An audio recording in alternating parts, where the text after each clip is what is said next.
Welcome back to another week of anime tier list where I rate the most recent episodes of not summer. I said summer. I said summer last tier list and people are like, bro's time traveling.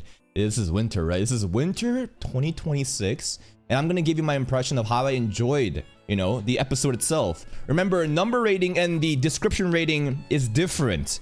While I can acknowledge that, I don't know, a bum-ass show like this is like a fucking 6 out of 10, sometimes it's peak because of the degenerate themes. Now, talking about this anime specifically, we're dropping it. The reason for that is it is airing on a very loaded day on Wednesdays with Oshinoko and Shibayugi and Tamon and Jack of all trades, and I'm trying to really optimize for performance. I feel like the first episode only really did decent, right? Just half decent because, well, the little girl turned into a succubus with big titties, right? I don't think that Usagi drop's gonna, continue with this. So unfortunately, this is dropped because of that. And Vigilantes, you know how it is. In terms of another anime that's been dropped, no, it's not dropped. Jack of all trades recent episode was so fucking mid that I was like, if I upload this, my fucking momentum right now, it's gonna die. Again, I'm trying to, every video I make, I'm trying to at least, right, be average, if not exceptional. And I knew that an episode like this with the recap being half the episode is gonna fail. So I'm going to release this week's episode combined with last week's episode together. I think next week's gonna be much better. Overall feelings about the episode was mid. It was kind of cooking in the beginning regarding the what was it? It was the dynamics with the kids, right? The dynamics with the kids, as well as how our main character felt about the shame and how the blonde kid kept glazing because debuffs were like, wow, stuff like that. There's a lot of unk glaze happening, but mid. Some animes that's being retired. Obviously, Watanabe can be retired now. So can, where's the other one? Kaguya-sama. This can be retired. Remember, I just included them because they were kind of like awkward. They're not really seasonal. They just kind of came at the beginning or before the new year. All right, Darwin Incident. This shit was fucking peak. Vegan terrorists. I thought it was gonna be a dumbass fucking anime, about just, I thought it was gonna be a dumbass anime about a monkey just going to school, but it's a very deep story in the human hierarchy, the food chain, how the human Z views humans while humans views ants, like, hey man, if there's this rat that's gonna kill everybody, would you kill it? Haha, gotcha, you're a fucking vegan. Well, it's like, if you were a human that would also contain that virus, I'd kill you too. That was cold, and it really makes you think, right? There's a lot of symbolism and little metaphors here about how the human Z, is interfering with the food chain, whether it be saving the butterfly from the spider's nest or the serpent eating the bird and just watching it. And then the vegan terrorist with some Attack on Titan levels of fucking speech going on. Like, where the fuck did Erwin come from? Now, I think it's gonna get dropped though. Even though it was an amazing episode for me to enjoy, we can't be doing this shit. I let it cook. I let it cook for over almost a week now, and it is just pathetic. It's sad. Can't be doing this shit. YouTube straight up telling me, hey man, your audience don't care. And the goal, again, wasn't to bank on my audience, it was to bank on an external audience, right? We were looking at Freshest Anime's channels and how he was able to tap into the Japanese audience that he procured over the years, but unfortunately, I don't have that pull. It's still limited to my local community. Even then, 4.2k ain't bad, but to commit to a season when the first episode like this, when it's gonna clearly fall off, sorry man, can't be doing that shit. But still, I enjoyed the first episode. I enjoyed it. Hell's Paradise. Most recent episode was Freaky Paradise, bro. This dude with the fucking wife is just fucking doing Bochujutsu, fucking Kama Sutra, just wrestling a girl and healing, bro. It's that's a weird story right now. But I don't know. Gabimata versus Chose was okay, right? The cuts were nice. Nothing too insane. I would probably put it at good. I don't know. It's like bottom of great, if not top of good. And I kind of put it here. Next up,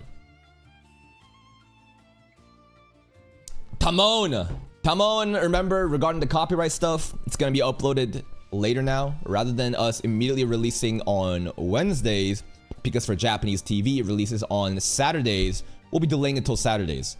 Most recent episode, I think, was great.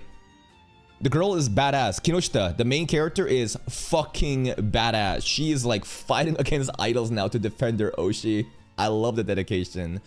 Ori is a piece of shit, but let's let him time to cook, right? I think they're gonna do some character development with this Nepo kid and Tamon. Goddamn, bro, he is such a bochi. He is such a bochi in disguise as a man. Overall, great episode. Okay, this anime... at least here. Okay, so again, scuffed anime. Scuffed production value, but the story be cooking. The slice of life, this romance triangle? Rectangle? What kind of shape is it forming? Bro, in the femboy? If you're not watching this anime, I'd implore you to give it a try. Do you like these dungeons? Like, again, it's not a generic dungeon crawler, you know, like, oh, kill the demon lord show. No. It's in that environment, but more slice of life. This reminds me of what anime? Level 2. Cheat skill level 2. Remember that anime? How everyone was like, man, this shit fucking generic garbage isekai slot. What are we doing? Then we realize, it's a slice of life, you know, just like character interaction anime. Like, the action is there, but that's not the focus. It's more about the fun dynamics with the characters and the environment. It's great. If you enjoy this setting and you want some spicy rom-com shit, go check it out. It's very fun. Shiboyugi, most recent episode. Just purely by aesthetics, I'd say it's at least here. Still great, right? Amazing quality. I wanted more shit to happen, right? The first episode obviously gave us a lot. This one was kind of just set up, but still very fascinating. We're in the past now. Rather than the 28th game that she won in the first episode, we're like in the 10th game, and she's learning from Ojo-sama and this blonde girl with these fucking hair. She's fucking crazy. The landmines, and I've been waiting for blonde girl to kind of eat her own words, but she's proven to be right. And at the end, we kind of split ways. I think next episode's gonna be very spicy. Just because they don't show up in the future episode doesn't mean they're dead, but wonder if they're all gonna die by siding with the blonde girl instead of, you know, our main character. Sentenced to be a hero. I say that shit's still peak. I'm putting this shit up here. Yes, sir. It's still fucking peak. The quality's amazing. The king, the exiled king, the mustachio guy, love him. He is actually what a real king should be. He's mad, apparently. He's great with his hand. He's like an engineer. And he's not a dick. He's not an arrogant, pompous king. He's a king of his people. He's like, the king's subjects are to be sacrificed. Hell no. Let's go in there and save them. Fun guy. Tatsuya the Berserker. Some great action cuts there. Teo, cute as all, as usual. Xylo, still Giga Chad. Dark, ruminating, main character. Chad. Kivia, dumbass onna. Dumbass onna. Goddamn, what a stupid bitch still. Overall, even though it was a setup episode, very engaging. Opens up the world again for more world building and character building and what's it called? The conspiracies, right? What's going on with the temple? What are they doing here? Overall, I thought it was a peak episode just by the quality and how much I enjoyed it. Chain Soldier. That shit was fucking mid, bro. Come on now. This shit was all over the fucking place. If there's one thing to say, the only thing that saved this episode from being dropped or people not watching it was just the girl just licking Yuki's nipples. Right? The direction of this episode was extremely sloppy. It felt like all these different segments were bursts of stories being just scotch taped together in an incoherent way with some fan service here and there. It's mid. Enjoyable though. Enjoyable mid. Next up. Mayonaka Hearts. Probably here. I think we're dropping Mayonaka Hearts. Again, can't be taking L's. And Mayonaka is very sus. We look at the viewership. Let's look at it. Load, god damn it. Yeah, we can't be doing that. Can't be doing that. Now, what's cool is the fact that 4,000 is not even the baseline for us anymore. You know what I mean? The baseline should be at 5.7K, 10%, right? But right now we're hitting more than 10%. We're hitting 20%, right? We're hitting 10,000, you know, views on videos now, which is extremely competitive in my opinion. And why is that? Because we're not shadow banned, right? We're not shadow banned and we're just focusing on performance. And by doing so, we've been nailing it out of the park, right? 21,000 JoJo's opening, 10,000 Fate, right? Like, come on, like, after a day, 6.6K. This is my true power level. This is what happens when I'm shadow banned, right? When I am shadow banned, obviously that 10% is kind of like the upper ceiling maybe, but right now we need to hyper focus on that. I'm sorry, I'm dropping it.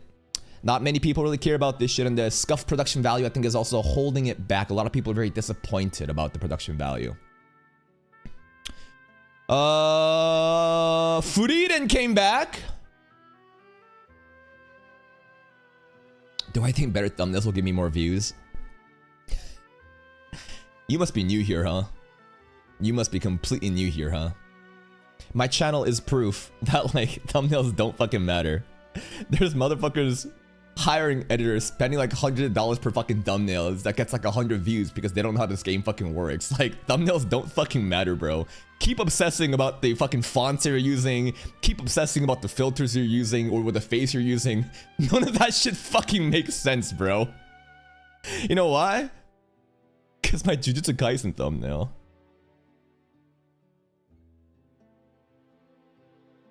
I'm telling you, man. So many people are so fixated on thumbnails, this, thumbnails, that. This shit, bro. It doesn't matter. It genuinely doesn't fucking matter. It just make it clear. Make it concise. What matters more than thumbnail is topic. A thumbnail's not gonna save a fucking video. You know what's gonna save a video? The topic of the fucking video. Doesn't matter how good your fucking video content is if the topic was doomed from the beginning. Topic matters the most. Thumbnail, just make it fucking simple. Make it visible. That's all that matters. Frieren. It is peak. It is peak.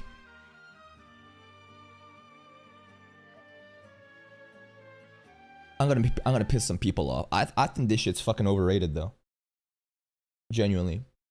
And I don't think people even understand what overrated means. I think people have become so delusioned online. They think mid is bad and they think overrated is bad. Frieren by design of how peak it is overrated. The fact that this shit is #1 on my anime list off of season 2 episode 1, it's the most pretentious fucking crowd.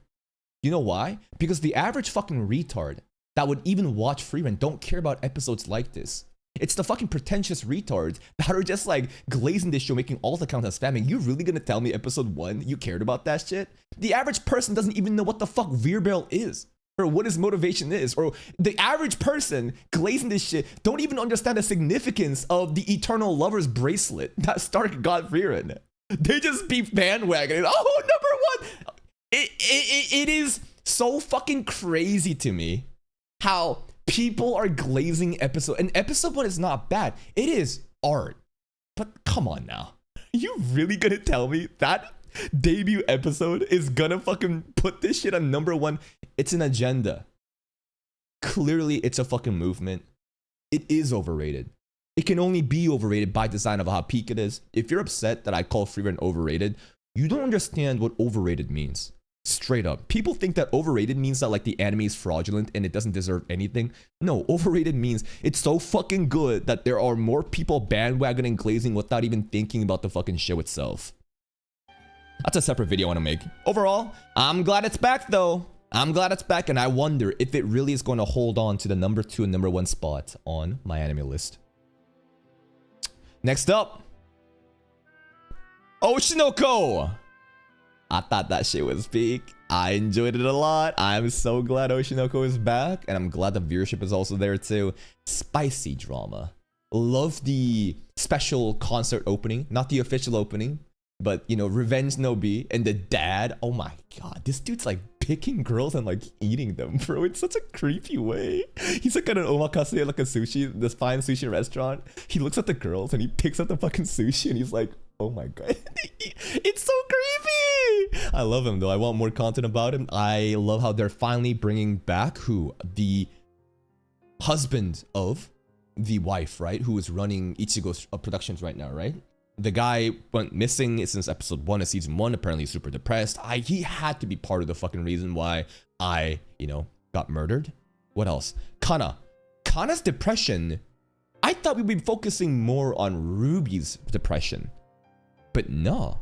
Ruby's actually utilizing the negative energy in a very productive way. She's making moves, right? A lot of the episode was focusing on the opportunistic, this Machiavellian, dark triad strategy she's doing to get on top of the entertainment world. Let's go fucking Ruby. But Kana, there was a moment during the concert when Kana's eyes were dark, thinking about Aqua, then she realizes she's in the middle of a concert and performs.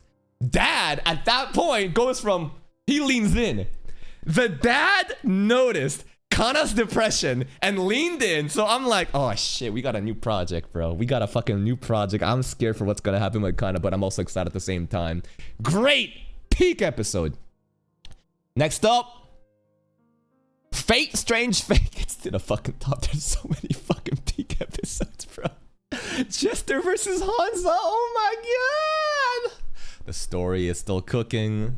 Jester versus Hanzo was amazing. The nod to, the Tsukihime crowd is also great too. The burial agency and stuff like that, right? The vampire Jester turning into a Shona to run away was also very cute. What else happened? There was also Flat is flexing his Rolex watch to Waver looking at Gilgamesh and getting triggered. A lot of Fate Zero references. Also, the way that Gilgamesh treats Tine is like how Gilgamesh treats Kirei in Fate Zero, right? Asking one's desires, awaken yourself, stop being limited to what other people think about you, what do you want, right? Except in Fate Zero, that was done in a much more fucked up way. Here, it looks like Gilgamesh is like a nice mentor and a teacher guiding Tine through her adulthood. Overall, peak episode, loved it. Next up. You and I are polar opposites. Minimum grade. Great fucking romance. Amazing, first date episode. She's a panda, she's cute. Her voice acting is so funny. It did feel like, we're dating Faker though to an extent. Tani-kun is Faker in my opinion, bro. Amazing, production value still. Just vibrant colors, all hand-drawn 2D backgrounds too. Yeah, they utilize this 3D, models here and there for NPCs, but you can tell this anime has a lot of polish, and Yamada also is getting a little bit more acknowledgement. He gave the candies, and Tani-kun gave Yamada's candies to, Suzuki. And Suzuki, again, I think is very interesting in how she's very relatable, right? She's not this complete popular idol girl that is only something you could dream of. She's a dork, and I love it. She's an absolute fucking dork, just being normal, just yelling, and it's really fun, man. The panda pictures, man, it's very cute. And finally, Jujutsu Kaisen. Bro, what the fuck? Hell nah, who watching this shit? You fucking yapping for 30 fucking minutes, bro? Rules, boring. Oh my god, they spent an entire fucking episode explaining rules, bro? Boo! Give me the aura farming! Boo! Give me the action! I loved it. I would put this here. JJK, dear to my heart. The lore, the reveal of Kenzaku's official name, his plan throughout the centuries and generations and different eras, one man's determination to bring upon the Heian era to live the glory days, finally, just manifesting in front of him. Bro took back shots and had Yuji for the love of the game, and then the rule stuff for the calling. The calling game rules honestly isn't that confusing. I think people are over confusing this shit like Lord of the Mysteries, right? Like, it's this simple. It's a battle royale. There's different maps. They're called colonies. Go and fight. You kill a dude, you get points. You get 100 points, you get a rule. Have fun. That's it. I know I'm reducing it. There's a little bit more nuance, but bro, you go to different places and you fight and you get points. That's all you gotta really know. Obviously, there's a little bit more details, right, regarding the GM and the rule, if it's gonna get in the way of the continuing the game or not, as well as, Megumi, figuring out, is there a way to get points without killing and stuff like that? Do we have to kill, right? But overall, I think it was an amazing episode of how you do these exposition setup episodes, right? And how do you do that? Don't do manga 1-to-1 still frames with mouth moving, with the camera slowly moving left or slowly moving up.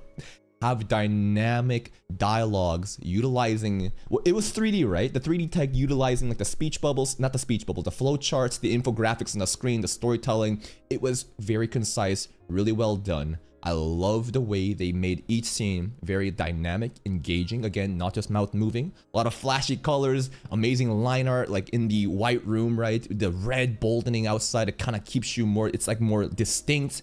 The movements of these 3D shit, showing the infographics, and Tengen-sama's voice acting so dramatic. All of it, I think, is a great way to show you that you don't have to settle for the least when you do these yapping episodes. But even when you fucking go all out, the fucking community is so retarded, they'll just say 7.7 out of 10.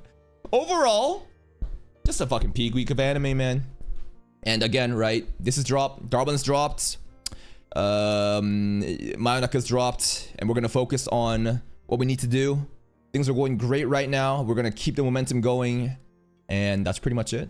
Hope you guys enjoyed. See you next time. Bye bye.